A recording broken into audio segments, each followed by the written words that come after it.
Well, at the moment, the US effective tariff rate on China is closer to 40% with the 90-day pause on the higher reciprocal tariffs that came into play after April 2nd, after the tit for tat between Washington and Beijing.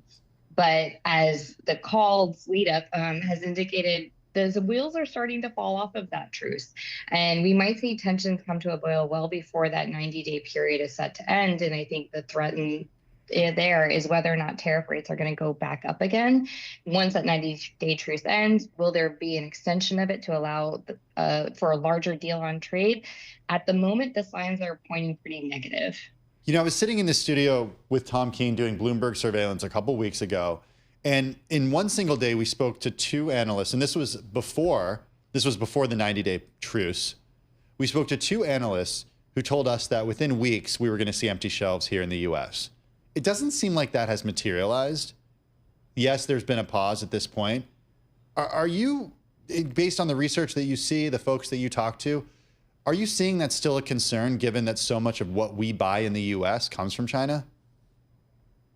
I think the 90-day pause allowed for companies that had already been surging orders in advance of Liberation Day, anticipating that tariffs were going to go up, allows them to continue to make orders and through at least this 90-day period.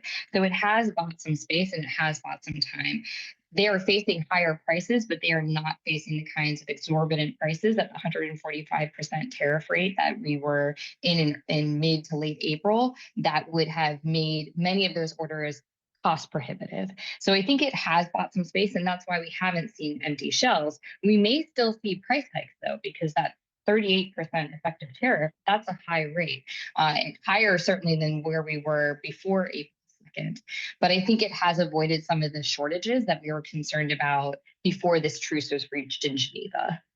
I'm wondering if, in your observations, these, maybe some cracks in the trade truce beginning to show, how much of that is just a normal part of a negotiation between two of the world's largest economies? I think given the experience of the first US-China trade war, at this point in time, I would say history suggests that this isn't surprising. In that trade war, we saw multiple, what I would call potential off-ramps, where both parties had the opportunity to take a step down from trade tensions that were either bypassed or only lasted a temporary period of time. And we also saw multiple rounds of escalation and tit for tat, even when it seemed likely that the two parties are maybe reaching an agreement of sorts. Ultimately, it took 2 years from the initiation of tariffs to the conclusion of a deal in the form of the phase one deal and that trade war for tariffs to come down.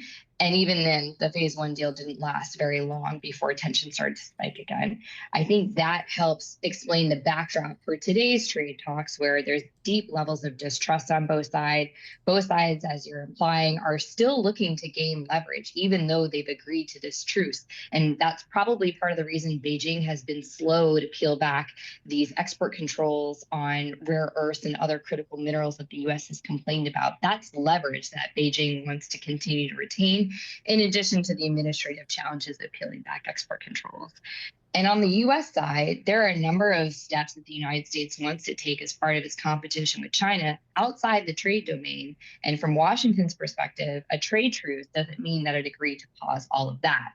But from Beijing's perspective, I'm not going to agree to something in the trade arena when you're hitting me on export controls or on student visas at the same time. Mm-hmm.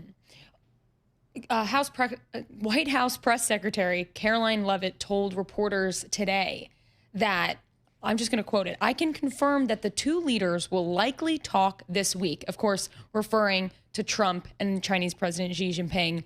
This would be the first time since they spoke, correct? Since Trump took office. What would this mean?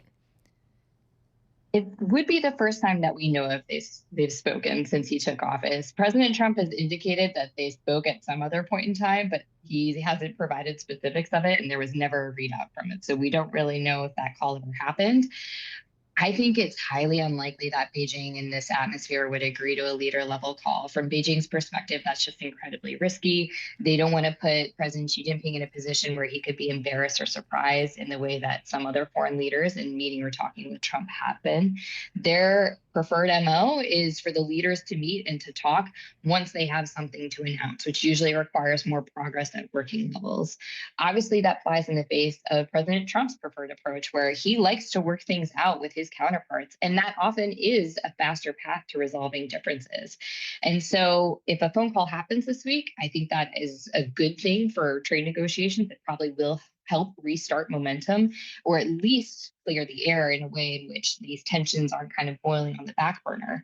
But I think a call is unlikely. And what that means is that tensions could continue to boil because they're only being addressed really at lower levels.